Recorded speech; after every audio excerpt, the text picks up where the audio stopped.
العالمين وبه نستعين على أمور الدنيا والدين والصلاة والسلام على أشرف الأنبياء.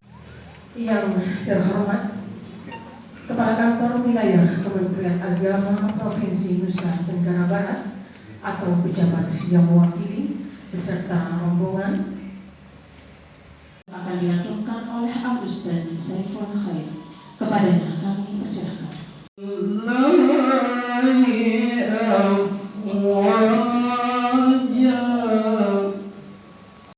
Selanjutnya menyanyikan lagu kebangsaan Indonesia Raya dan Maras Kementerian Agama. Hadirin dimohon berdiri.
Sambutan Kepala Kantor Kementerian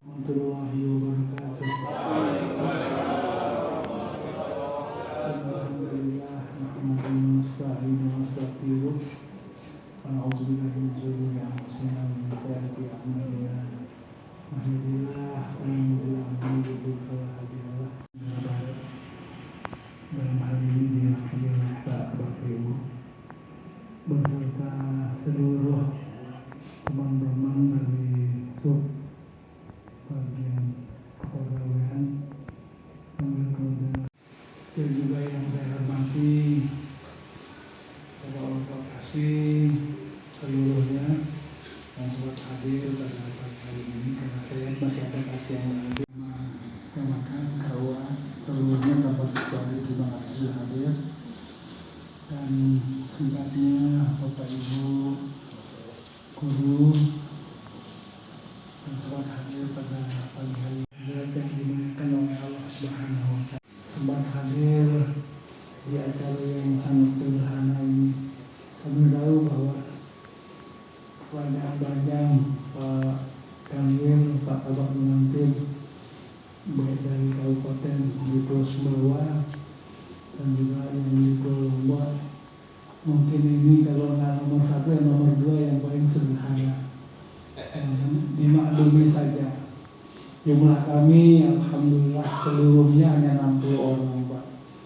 Ada guru, ada pengawas. Yang di kantor ini tidak lebih dari 19 orang, hanya 19 orang. Ini sudah cukup ramai, paling ramai sudah di antara semua acara untuk Kabupaten Lombok Utara. Jadi kalau mau cari orang yang ada lagi, udah habis.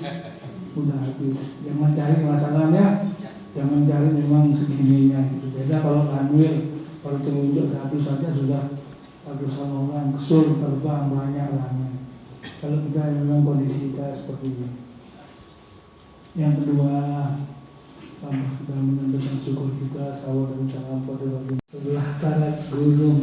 Tapi alhamdulillah kalau jam itu nanti sampai tanggal 10 rencananya itu close dia sekarang tutup.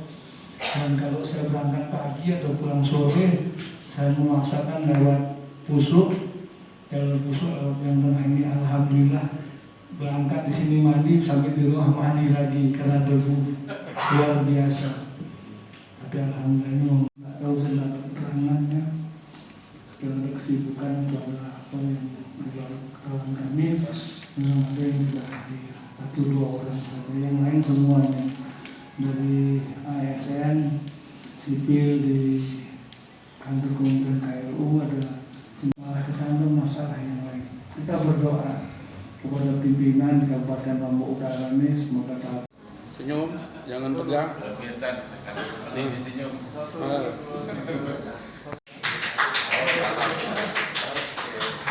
Senyum, jangan tegang. Assalamualaikum warahmatullahi wabarakatuh.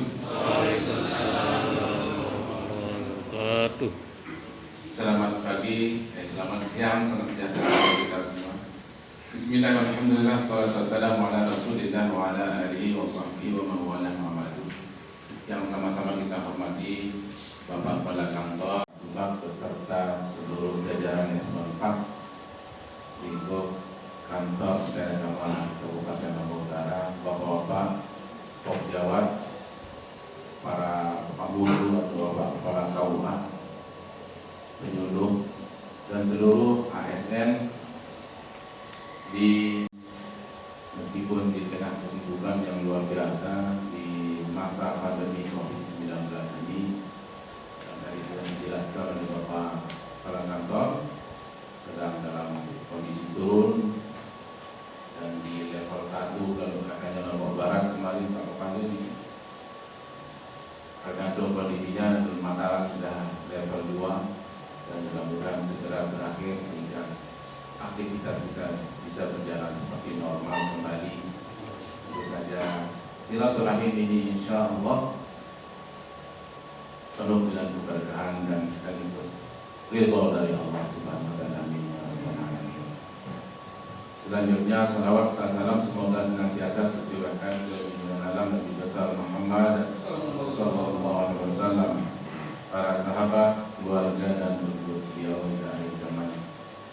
Bapak Kepala dan seluruh ASN yang saya hormati, ampura, mohon maaf yang sebesar-besarnya. Tadi sempat yang berpikir malah kalau saya lanjutkan mungkin sudah terlambat, tetapi saya berpikir silaturahim itu akan jauh lebih penting dari sekedar apa yang akan disampaikan sebagai bentuk wakil dari Bapak Akanwin ya. Kami kemarin sudah membagi tugas, beliau di Pulau Sumbawa dan dia di Pulau Lombok, dan ini adalah puncak dari kegiatan yang terkait dengan pembinaan ASN se-Nusa Tenggara Barat. Hari ini juga baru saja yang digelar ada Kapus KUB, Kepala Pusat KUB Jakarta, bahkan juga sekjen, tetapi apakah beliau jadi datang atau belum, dan tim dari staf ahli dan staf khusus Menteri Agama baru saja dijemput dengan meminjam kendaraan yang lebih besar. Itu ada kendaraan Hiace yang miliknya UPT sama Haji, karena banyaknya belasan orang.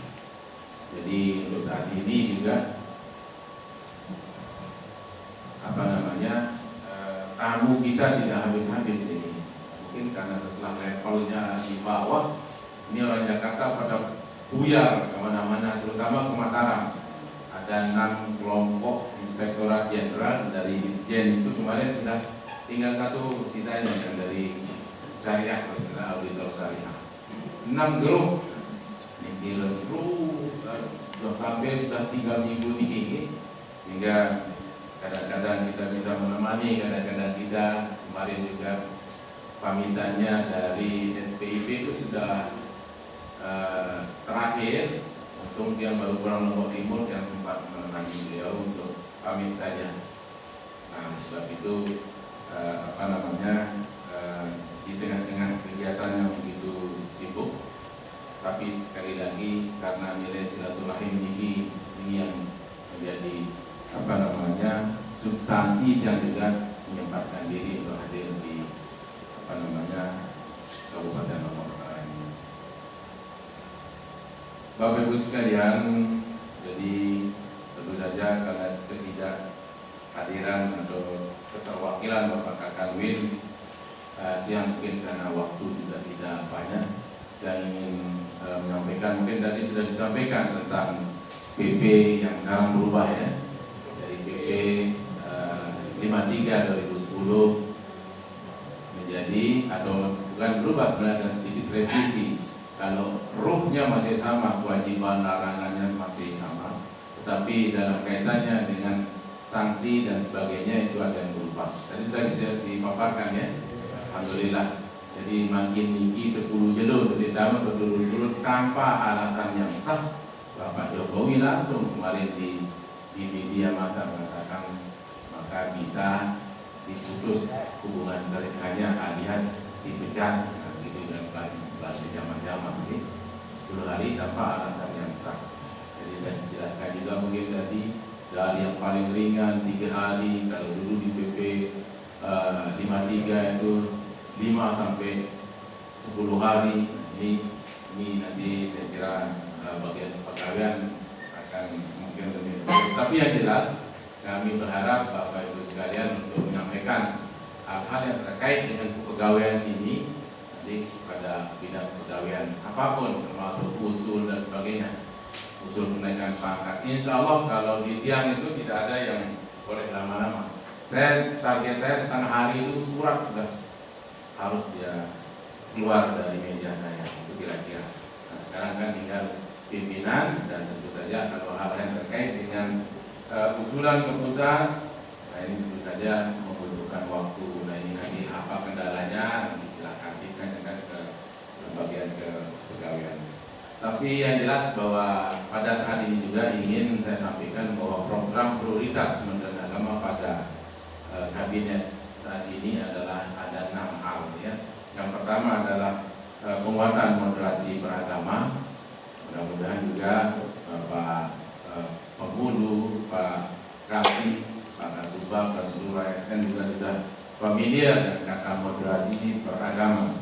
Itu yang pertama. Yang kedua adalah transformasi digital. Jadi semua sekarang sudah beralih kepada digitalisasi.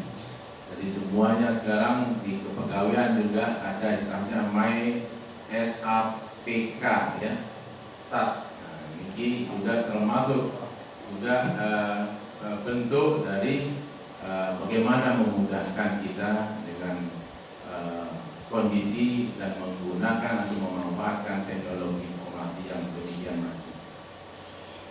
Bapak Ibu sekalian, tentu dari 6 ini ada juga revitalisasi KUA. Ini yang mungkin nanti makanya ini di tahun yang akan datang dan seterusnya akan semuanya dari bentuk fisik kantor kita Pak Kemenak dicanangkan selesai 2023 dihabiskan begitu seluruh pembangunan fisik. Itu menurut informasi saja ya, tentu saja kita tunggu mudah-mudahan di anggaran tahun depan dengan kita kembali ke kehidupan normal, artinya dengan penyerapan anggaran sekarang memang banyak diserap oleh dana COVID ini, sehingga itu yang menyebabkan dari seluruhnya banyak yang tersendat-sendat. Makanya tadi kalau di Kemenak KLU saja ada dari 5 itu baru 1 gitu Pak Kemenak. Tetapi ada yang lebih parah lagi, Lombok Tengah itu dari hampir 10 bahkan belasan itu baru 1 juga. Saya tidak tahu kenapa, mungkin ini penting. Nah, di Lombok Barat itu kalau tidak salah sudah 3 dari 10. Dan yang paling banyak itu di Kabupaten Sumbawa Pak Kemenak, itu sudah 8 dia SDSN-nya. Yang jelas salah satu kuncinya adalah tanah tempat berdirinya kantor kita itu sudah bersertifikat Kementerian Agama. Nah, nanti revitalisasi KUA ini lewat pembangunan SDSN akan terus dipacu seluruh Indonesia.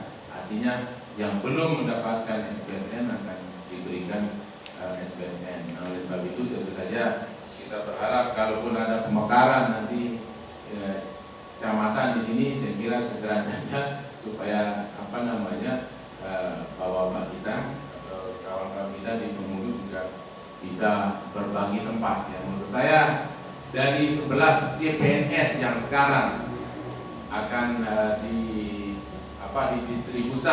didistribusikan itu 8-nya adalah miliknya KLU Bengkulu dan Penyuluh. Nah untuk guru ini sekarang dari seluruh pemberkasan sisa K2 itu saya informasikan, mungkin tadi nanti diperjelas oleh Mas Anam, itu sekitar 113 ya, tapi saya tidak tahu ini di mana nanti penempatannya. Tentu saja P3K tentu saja ini adalah bentuk alternatif dari pengangkatan CPNS baru khusus untuk guru.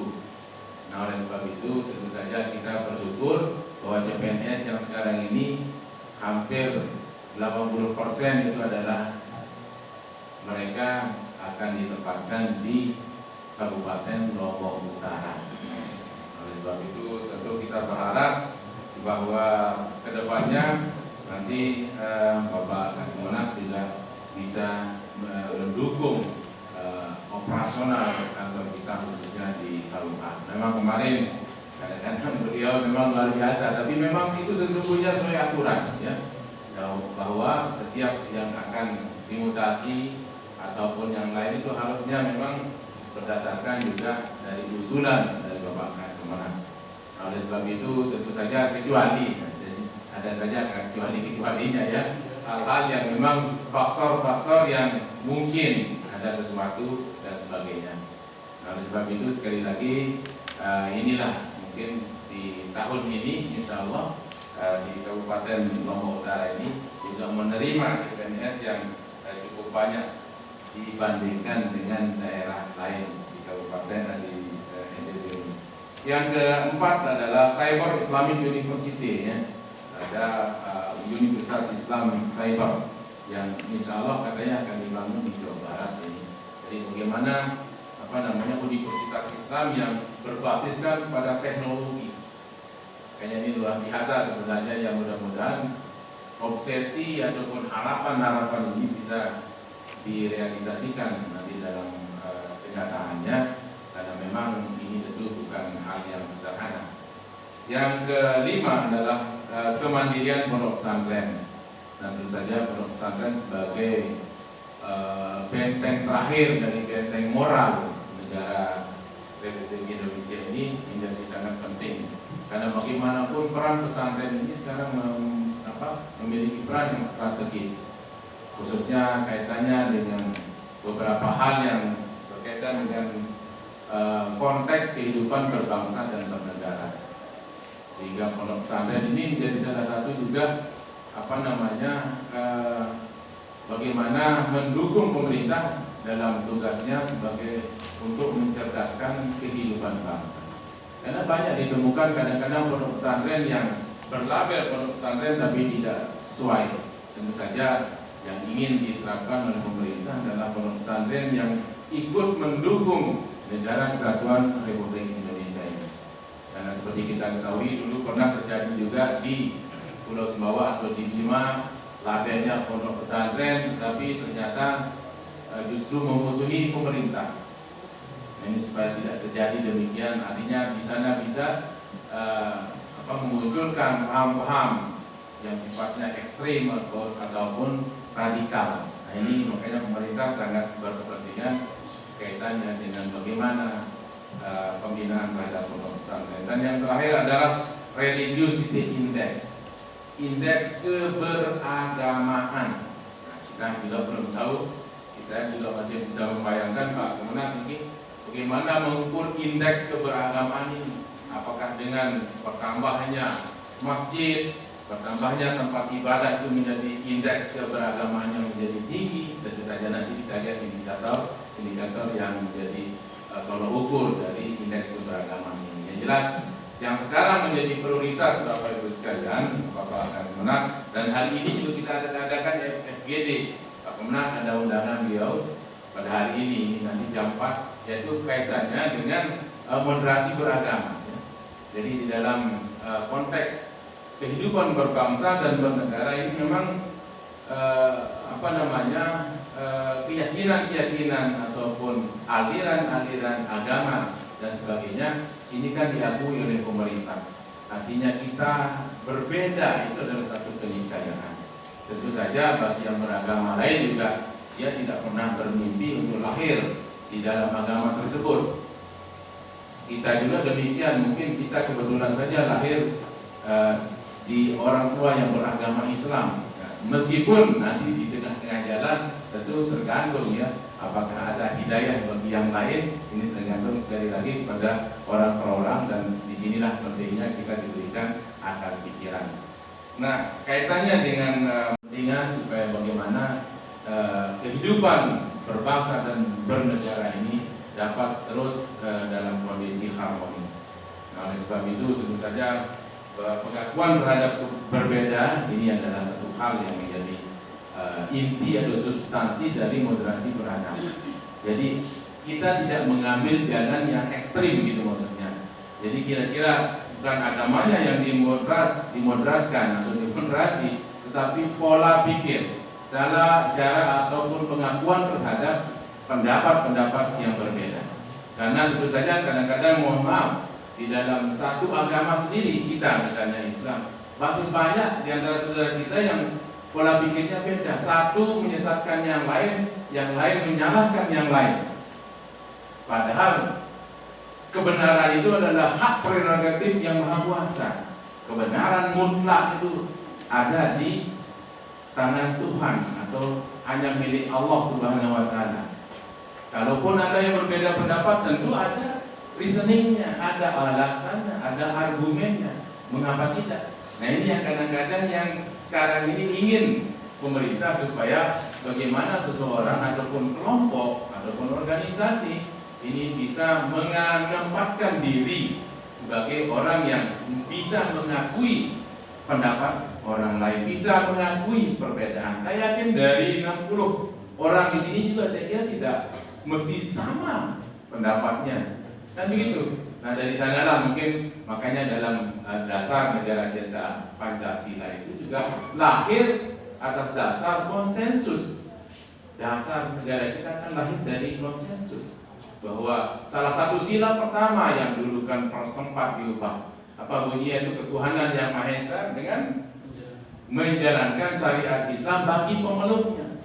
Para kiai kita, para tokoh nasional kita yang agamis itu pun merelakan kata-kata menjalankan syariat Islam ini untuk kita hidup di negara kesatuan Republik Indonesia. Artinya kita ini berbeda.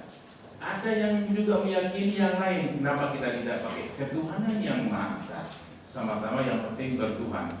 Nah, oleh sebab itu disinilah moderasi beragama ini akan sebagai bentuk persiapan bahwa FGD atau Focus Group Discussion sekarang ini dilakukan 4 tahap Pak Kemenak ini untuk dalam rangka apa? Persiapan tahun toleransi pada tahun 2022.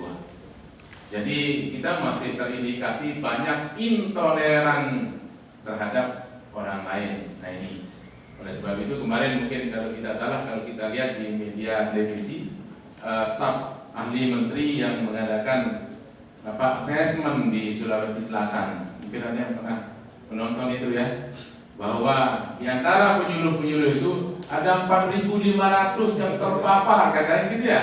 Kalau tidak salah ini mudah-mudahan Masuk ke KNU, Pak. Oh, di KNU juga. Nah, ini cuma kita kan belum tahu indikatornya seperti apa kan. Nah, ini juga perlu masih menjadi perdebatan atau diskusi. Ya, tentu saja apa yang dikatakan, indikasi apa yang membuat mereka masuk dalam hal itu. Nah, tentu saja ini masih bisa didiskusikan. Tetapi paling tidak keberadaan ini kaitannya dengan bagaimana nasionalisme kita. Makanya tadi saya katakan dalam konteks kehidupan bernegara tentu saja pemerintah memiliki kepentingan kaitannya dengan menjaga keutuhan negara kesatuan Republik Indonesia. Nah, ini tentu saja kita ASN tentu jangan sampai ada hal-hal yang tadi itu yang menjadi salah satu indikasi kita keluar dari atau katakanlah tidak sepaham dengan apa yang diinginkan oleh pemerintah, bagaimana kita hidup dalam negara atau dalam bingkai negara kesatuan Republik Indonesia. Bahkan ada juga kan sekarang seperti yang saya katakan tadi, lembaga pendidikan, pondok pesantren dulu ada di Lombok Timur juga ada. bahkan bendera merah putih itu pun tidak boleh. Nah akhirnya kita juga turun tangan. Waktu itu saya ada di bidang pakis, bahkan saya didatangi oleh BIN. Nah ini bagaimana Pak? Katanya ya tentu saja ini adalah di bawah pembinaan kita selama dia mau mengikuti bahwa bendera merah putih adalah lambang negara. Jadi kalau saya bilang sederhana saja, kalau memang dia ingin hidup di negara ini dengan lambangnya merah putih, silakan naikkan. Kalau tidak, silakan keluar dari NKRI. Kan itu sederhananya kan? Silakan bertarik saja, tidak apa-apa. Di sana yang tidak ada benderanya silakan. Ini kata-kata sederhana. Nah oleh sebab itu tentu, tapi sekarang alhamdulillah sudah kembali ke jalur nasional yang artinya mengikuti arahan pemerintah. Dan saya kira tidak ada yang salah. Masa kita mengangkat atau menaikkan bendera itu menjadi berhala yang kita sembahkan? Tidak. Kita simbol saja penghormatan. Nah, kadang-kadang di sini maksud saya bahwa pemahaman terhadap penghormatan dan yang lain-lain itu menjadi sangat ekstrim, sehingga kita menjadi bagian dari penyembah benda atau berhala, sehingga kita boleh lebih halalkan darah kita. Nah ini yang dikhawatirkan oleh pemerintah, sehingga tentu saja kaitannya dengan moderasi beragama. Bahkan tidak hanya di Islam, kalau di Kristen sendiri katanya ada istilahnya denominasi. Itu ada 300-an friksi, ada 300-an kepercayaan yang berbeda. Kita ini kan masih ya, cuma penting untuk kita bahwa segala sesuatu orang boleh berbeda pendapat selama ada celah penafsiran yang mungkin memungkinkan untuk ditafsirkan berbeda. Nah ini yang jadi bahan kita bahwa seseorang atau kelompok atau organisasi silakan berbeda sesuai dengan apa yang diperoleh dari sisi pengetahuan. Nah kita yang ASN ini seperti tadi saya katakan bahwa kita sudah mempunyai juga dan masih kita laksanakan 5 nilai budaya kerja. Ya ada kata integritas, ada profesionalitas, apalagi Pak Sinardi? Oh, kira lupa ini Pak Tua nih. Jadi Pak Kawin dulu dari kantor inovasi terus. Nah, apa dari lupa? Tanggung jawab.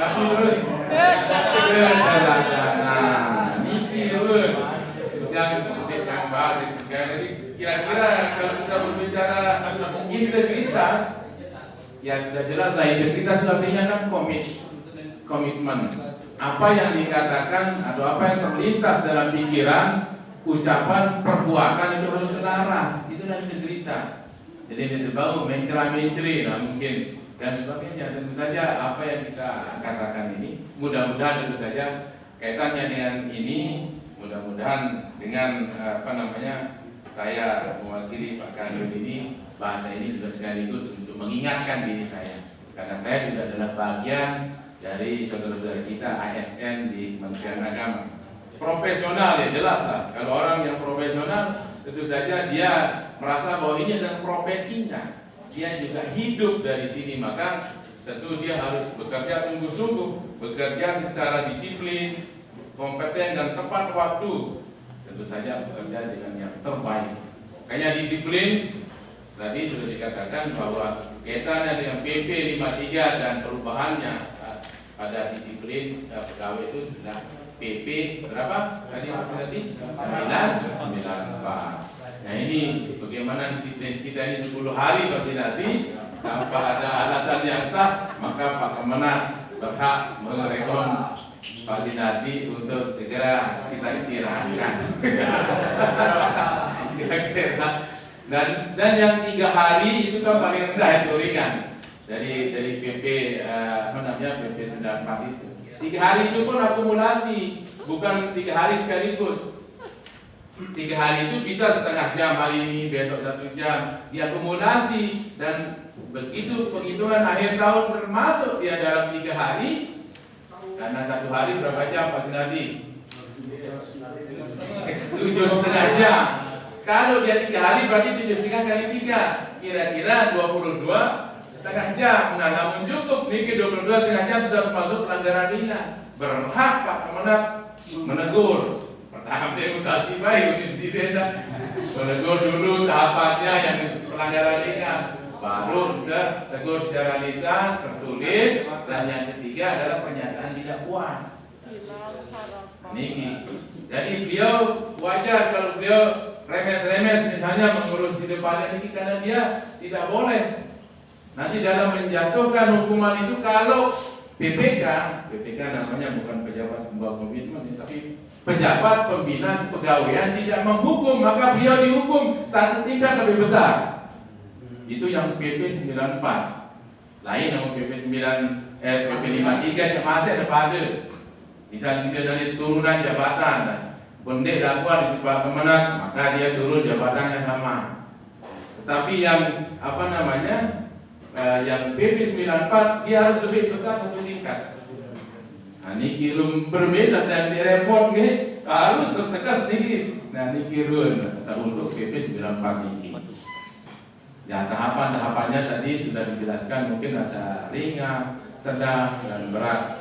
Nah, di sini tentu terkait dengan berapa harinya itu akumulasi, akumulasi. Jadi jangan lihat 10 menjadi dipecat. Tadi di sana ada 21 hari. 21 hari itu maksudnya akumulasinya. Kalau dalam 1 tahun maka tentu saja nanti itu akan ada peraturannya, apakah itu termasuk berat ataupun termasuk sedang. Nah, yang berturut-turut itu yang dikatakan 10 hari itu maka selesailah lungguh wassalam oleh ASN. Kayak kita gini. Nah, niki yang 10 jelo berturut-turut dengan alasan nabi-nabi. Nah, tentu dalam hal ini tentu melalui pembinaan Bapak BPK, Bapak Kepala Kantor, kita berharap bahwa ini tidak terjadi pada saudara kita. Betul lagi, nah biaran belum kami kita sudah berkeluarga, punya anak dan sebagainya, nah berat masih. Tentu dengan jawaban ini tentu ada tahapan-tahapan dulu, ada lisan, ada tertulis dan seterusnya. Profesional, kan inovasi ya, inovasi juga saya kira bukan berarti menggantikan yang sudah ada, paling tidak ada terobosan atau kreasi baru. Nah, kalau dalam misalnya pelaksanaan sekarang PDSP ini mempermudah, ini ada termasuk inovasi dan sebagainya. Nah, oleh sebab itu kedepannya tentu saja ada inovasi-inovasi baru. Tanggung jawab bekerja secara tuntas dan tentu saja konsekuen ya, sesuai yang dikerjakan. Jangan mencuci tangan setelah kerja yang di kuah gawe di Pak Muni, padahal dia yang mengerjakan. Ini kan cuci tangan namanya ini. Bertanggung jawab apa yang dikerjakan. Dan yang terakhir, kita selaku ASN Kementerian Agama, kita kan sudah disimbolkan dengan putih hari Senin dan Selasa. Sebenarnya itu simbolnya kita Kementerian Agama. Kita ketika berpakaian putih kan nggak boleh ada bercak, tapi itu kadang-kadang orang luarnya begitu melihat ada sedikit titik akan jelas sekali kelihatannya. Maka keteladanan ini menjadi salah satu hal yang luar biasa, bahwa kita instansi yang harus terdepan kaitannya dengan keteladanan ini, baik dari sisi moral maupun yang lain-lainnya. Tentu saja ASN kita di KRU ini mudah-mudahan tidak ada ya yang terkait dengan hal-hal yang negatif seperti tadi. Jadi tadi ini sudah lewat juga ini kok ada suara tadi. Sudah jauh ya. Namun nabi ini Pak Kemenak ketutuan begini jadi gini. Oke, melanjutkan aturkan sekali lagi. Mohon maaf atas keterlambatannya dan sekali lagi mohon maaf kalau ada hal yang kurang.